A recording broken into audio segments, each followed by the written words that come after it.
दोनों के investigation team के लोग ब्लिजर्ड सिटी में है और जैंगी के पास डोंग शेंगतोंग का कांटेक्ट इंफॉर्मेशन भी नहीं था। इसीलिए उसने डिसाइड किया कि कुछ दिन और इंतजार करेगा। अगर कोई उससे नहीं मिलता तो जैंगी वापस हेवनली सी सिटी चला जाएगा, क्योंकि ब्लिजर्ड सिटी ने उनसे कुछ दिन के अंदर वहां से निकलने का नहीं कहा था। जैंगी ने अपने आसपास के लोगों और 3 मेजर बेसेस के लोगों को इंस्ट्रक्ट किया कि इस दौरान किसी भी फोर्स के लोगों के साथ कन्फ्लिक्ट ना करे, चाहे वो उनका मजाक उड़ाए या उन्हें नीचा दिखाए, बस उन्हें इग्नोर करे। जैसे जैंगी ने सोचा था, टियानचांग गिल्ड हॉल में जो कुछ भी हुआ था वो जल्द ही 12 सिटीज के म्यूटेंट ग्रुप्स तक पहुंच गया। कुछ समय के लिए हेवनली सी सिटी का मजाक बन गया और लोग उन्हें डरपोक और कावर्ड कहकर चिढ़ाने लगे। वो बस कुछ ही माइल्स दूर थे लिन हाई सिटी से। जैंगी इन सब बातों के बारे में सोच रहा था जब अचानक उसके कमरे की डोर पर किसी की दस्तक हुई। जैंगी ने सवाल किया, कौन है? बाहर से एक पहचानी हुई आवाज आई, मैं हूँ, चेन जुगान। जैंगी ने देखा कि चेन जुगान अंदर आ रहा है तो उसने सोचा कि वो उससे बदला लेने में मदद चाहता होगा। इसीलिए जैंगी ने दरवाजा खोला और कुछ बातें करने का सोचा ताकि उसे थोड़ा समय के लिए रोका जा सके। लेकिन जब चेन जुगान अंदर आया तो वो सीधा जैंगी के सामने घुटने के बल गिर गया। चेन जुगान का सर जमीन से लगा हुआ था और वो बहुत ही सिंसियर तरीके से बोला, मिस्टर जैंगी, कृपया करके मॉर्निंग ड्यू बेस को अपने कब्जे में ले लीजिए। जैंगी थोड़ा सरप्राइज हो गया जब उसने क्लियरली चेन जुगान की बातें सुनी तो उसे समझ आया कि वो ऐसा क्यों कर रहा है। जैंगी ने चेन जुगान को नीचे देखते हुए सोचा, उसने समझ लिया था कि मॉर्निंग ड्यू बेस उसके हाथ में जल्दी खत्म हो जाएगा। अगर उसे मॉर्निंग ड्यू बेस को जिंदा रखना है तो उसे जैंगी की ताकत पर ही भरोसा करना होगा। जैंगी ने शांति से सोचा और अपने हिसाब से मॉर्निंग ड्यू बेस को संभालने का फायदा और नुकसान का हिसाब लगाया। नुकसान कोई बड़ा नहीं था, बस मॉर्निंग ड्यू बेस के लोगों का ख्याल रखना पड़ता जो थोड़ा झंझट भरा था। मॉर्निंग ड्यू बेस अपने आप को चला सकता था और कोई बड़े इश्यूज नहीं थे, बस ये जरूरी था कि उन्हें दूसरे फोर्सेस से अटैक ना हो। फायदे के हिसाब से जैंगी मॉर्निंग ड्यू बेस को पूरी तरह से कंट्रोल कर सकता था। वहाँ 1000 से ज्यादा लोग थे और ये लोग बेसिक कॉम्बैटेंट्स नहीं थे, लेकिन ज्यादातर प्रोफेशनल्स थे जो नेविगेशन और फिशिंग में एक्सपर्ट थे। अगर कभी समुद्र में जाना पड़ा तो ये लोग काफी यूजफुल हो सकते थे। सोचने के बाद जैंगी को लगा कि ये डील काफी कॉस्ट इफेक्टिव है, लेकिन वो इतना जल्दी से इस फैसले पर नहीं पहुंच सकता था। जैंगी काफी देर तक चुप रहा, जिससे चेन जुगान जो घुटने के बल था थोड़ा परेशान हो गया। क्या जैंगी मॉर्निंग ड्यू बेस को कम समझ रहा है? चेन जुगान ने सोचा, हमारी टीम भी इलाइट है और हमारे पास सप्लाईज की कमी नहीं है। अगर वो हमें कम समझता है तो ये कुछ अजीब नहीं होगा, लेकिन अभी वो सिर्फ वो इंसान है जिसके ऊपर मैं भरोसा कर सकता हूँ।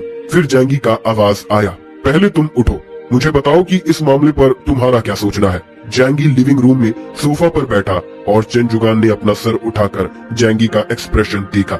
जैंगी का चेहरा बिल्कुल इंडिफरेंट था, जिससे चेन जुगान को समझ नहीं आया कि वो क्या सोच रहा है। थोड़ा चिंता में चेन जुगान उठकर जैंगी के सामने बैठा और अपने दिमाग में जो प्लान बना चुका था वो जैंगी को बताया। चेन जुगान ने कहा, मैं मॉर्निंग ड्यू बेस की फ्लीट में 7 साल से हूँ और मुझे इस फ्लीट से गहरा प्यार है।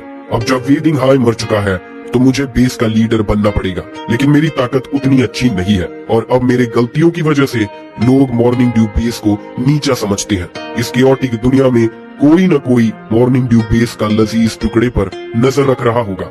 मुझे लगता है कि जल्दी ही वो हमारे बेस को इन्वेड करेंगे। चेन जुगान ने अपने हाथ अपने घुटनों पर कस के पकड़ लिए। हम अब अपने आप को प्रोटेक्ट करने की पोजीशन में नहीं है। अगर मॉर्निंग ड्यू बेस को बर्बाद कर दिया गया तो जो पुराने भाई फ्लीट में हैं, उनका क्या होगा? मैं चाहता हूँ कि आप मॉर्निंग ड्यू बेस को अपने कब्जे में ले लो और हमारे भाइयों को प्रोटेक्ट करो।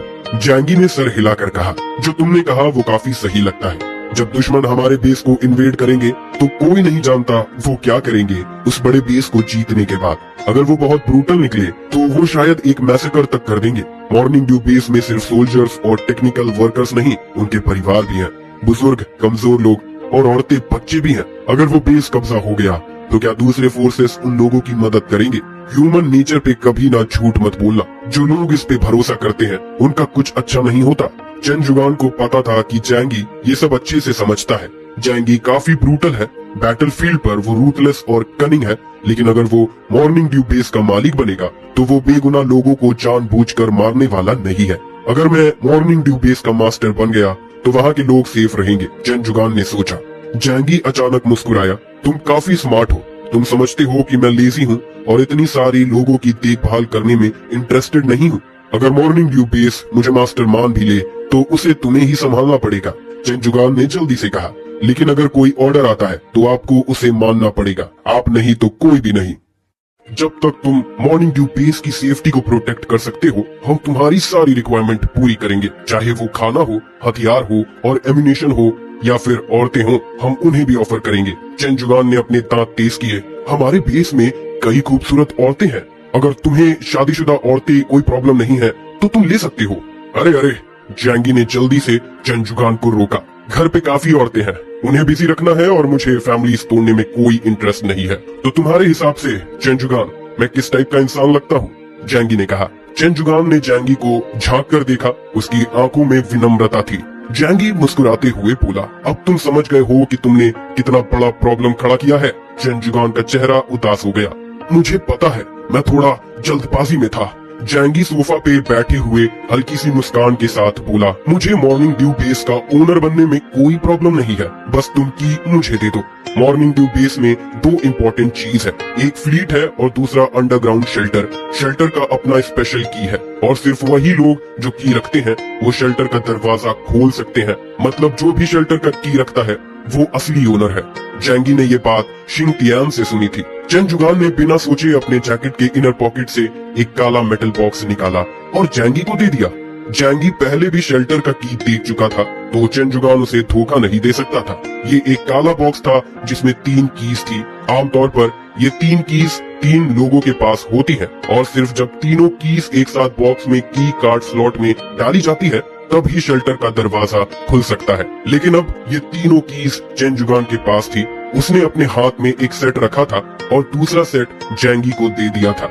मतलब अब से मॉर्निंग ड्यू बेस का दरवाजा पूरी तरह से जैंगी के लिए खुल गया था। जैंगी ने की और कंट्रोलर लिया और फिर कंट्रोलर अपने डायमेंशन में छुपा दिया। जैसे ही उसने की एक्सेप्ट की तो ये मतलब था कि अब वो ऑफिशियली शेल्टर का ओनर बन गया है। जैंगी ने हल्की सी मुस्कान के साथ बोला, अब तुम्हें डेली मैनेजमेंट का काम करना होगा। मैं तुम्हें जो भी कहूँगा तुम्हें वो भी करना होगा। जी, चेन जुगान ने मुस्कुराते हुए जवाब दिया। वो डेप्यूटी बन के वापस अपनी पुरानी पोजीशन में आ गया।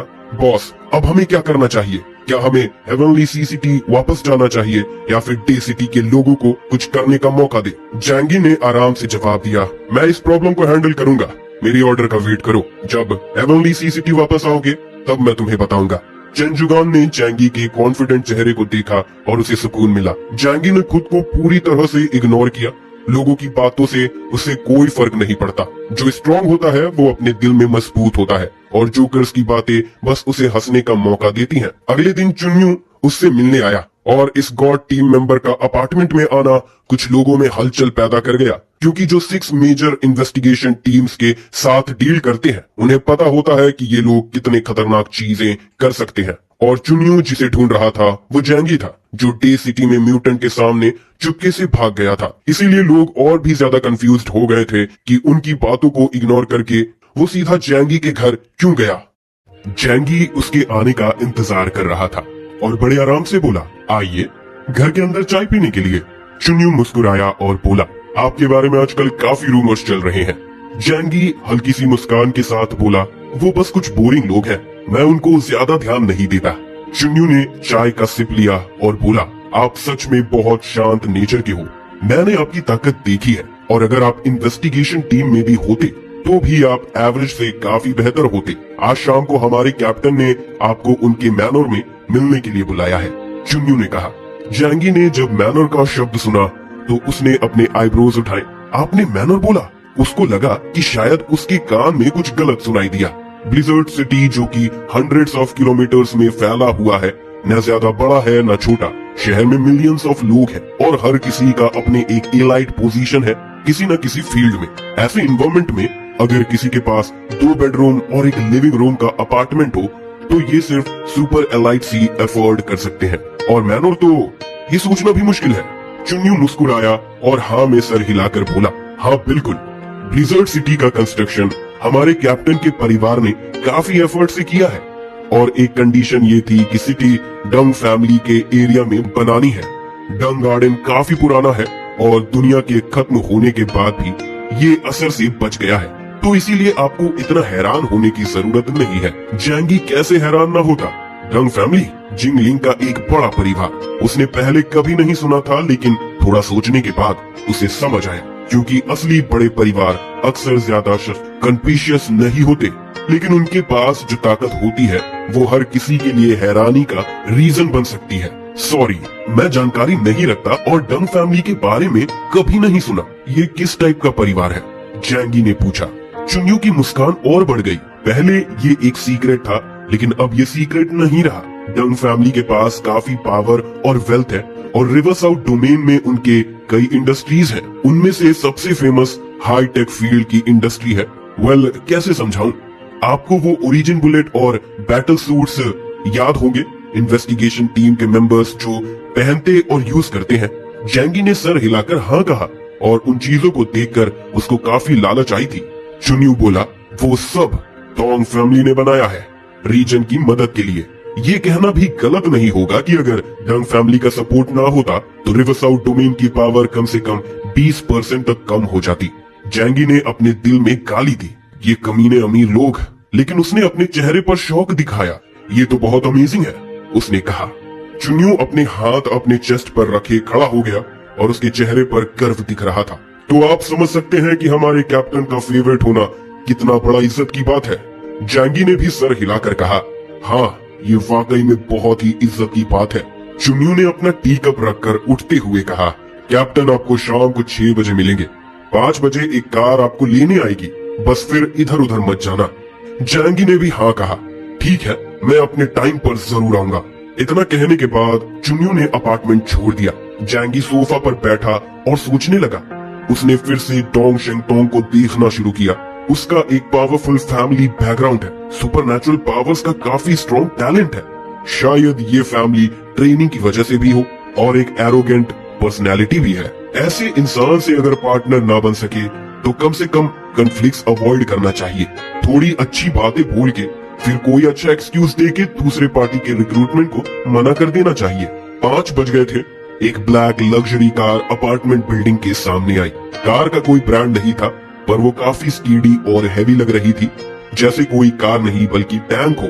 अगर आप ध्यान से देखें तो उसकी सरफेस पे लाइट भी रिफ्लेक्ट नहीं होती थी। 2 लोग ब्लैक कॉम्बैट यूनिफॉर्म्स में कार से उतरे, अपार्टमेंट तक आए और जैंगी का रूम ढूंढा। मिस्टर जैंगी, मेरे यंग मास्टर आपको बुलाते हैं, चलिए बात करते हैं, एक आदमी ने कहा। जैंगी को पता था कि ये लोग टोंग शेंगतोंग के भेजे गए हैं, तो उसने हाँ में सर हिलाया और उनके साथ चला गया। वहाँ आसपास बहुत लोग एक्साइटमेंट में बात कर रहे थे। पता नहीं जैंगी को किस बड़े शॉट ने बुलाया है। सिर्फ कुछ इंसाइडर सीक्रेटली सोच रहे थे, जैंगी के पास ऐसी क्या खास एबिलिटी है कि गॉड स्क्वाड का कैप्टन खुद उसे मिलने बुला रहा है। क्या हेवनली सी सिटी में कोई ऐसे पावरफुल लोग हैं जो अंडर एस्टिमेट नहीं करने चाहिए।